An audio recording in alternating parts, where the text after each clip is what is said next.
Welcome to this targeted revision explainer. So, if you're a focused learner gearing up for your exams, you already know that these academic texts can sometimes feel, well, incredibly dense. But don't worry. Today, we're going to transform the heavy, complex material of MEC 101 Block 8 into a clear, simple, and entirely logical progression. We are going to break down non-cooperative game theory, too, so that by the time we're done here, you're going to have a crystal clear framework locked in your mind right before you sit down for your test. All right, let's dive right in. To really ground our revision, we're going to conquer this block step by step, exactly as it's laid out. We'll start with Unit 23 on static games of incomplete information, move right into Unit 24's dynamic games, unpack signaling games in Unit 25, and finally, filter our results with refinements in Unit 26. You are exactly where you need to be. Here is our roadmap for today. 1. Static games. 2. Dynamic games. 3. Signaling games. 4. Refinements. And 5. A revision summary. Instead of just memorizing isolated facts, we're going to look at this entire block as the evolution of a game, adding just one layer of complexity at a time. Let's kick things off with Section 1. Static games. Missing information. This is the foundation of Unit 23, where players move simultaneously without knowing exactly who they're up against. Okay, let's bust a classic exam trick right out of the gate. Examiners absolutely love to test if you actually know the difference between imperfect and incomplete information. The distinction is crucial. Imperfect information, that's like playing chess where you somehow just missed seeing your opponent's last move. You don't know the specific action they took, but you know the rules and you know exactly who you're playing. Incomplete information, on the other hand, which is our main focus here, is like sitting down for a game of poker, but you don't even know if your opponent is a total beginner or a world champion. You don't know their type, their potential strategies, or their payoffs. You are literally in the dark about who your rival truly is. So, how do we solve this massive problem of not knowing your opponent's type? Well, in the 1960s, John Harsanyi gave us a brilliant operational tool. He suggested we let the game begin with a random move by chance, which game theorists like to call nature. Think of nature as a totally neutral dealer in a card game who just randomly assigns secret types to the players. Because nature selects these types with a known upfront probability, players can form rational, mathematical beliefs about their opponents. You might not know for sure who you're facing, but hey, you can calculate the odds. That covers the static world where everyone makes their choice at the exact same time. But what happens when we add our next layer of complexity? What happens if players actually take turns and observe the game over time?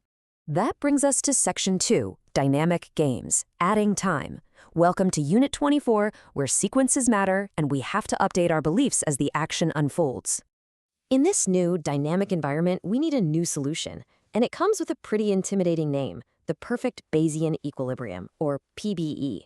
But don't let the name scare you. It's really just 3 logical steps. First, you form a belief. You're basically making an educated guess about who you're dealing with.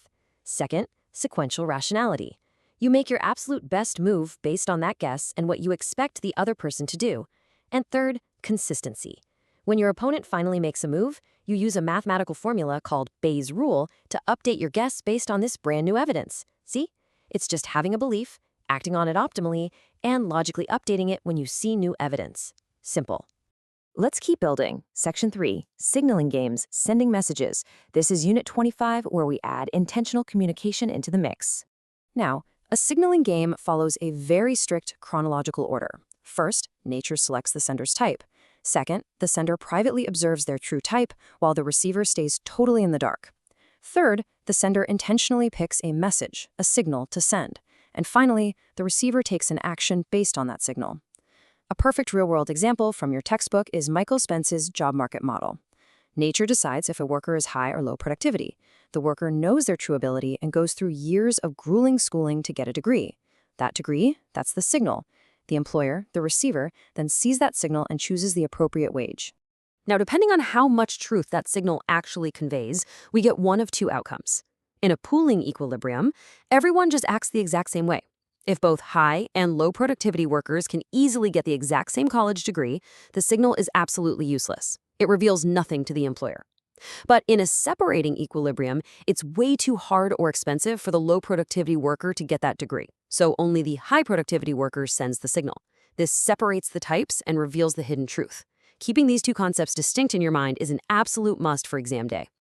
Moving on to Section 4, Refinements, Filtering the Noise. This covers Unit 26, where we tackle the problem of having way too many possible answers. So, to eliminate the noise of too many equilibrium predictions, we use refinement criterion. Think of the intuitive criterion as your basic common sense filter. It eliminates strategies where an opponent makes a crazy off-script move unless that move genuinely benefits at least one specific type of player.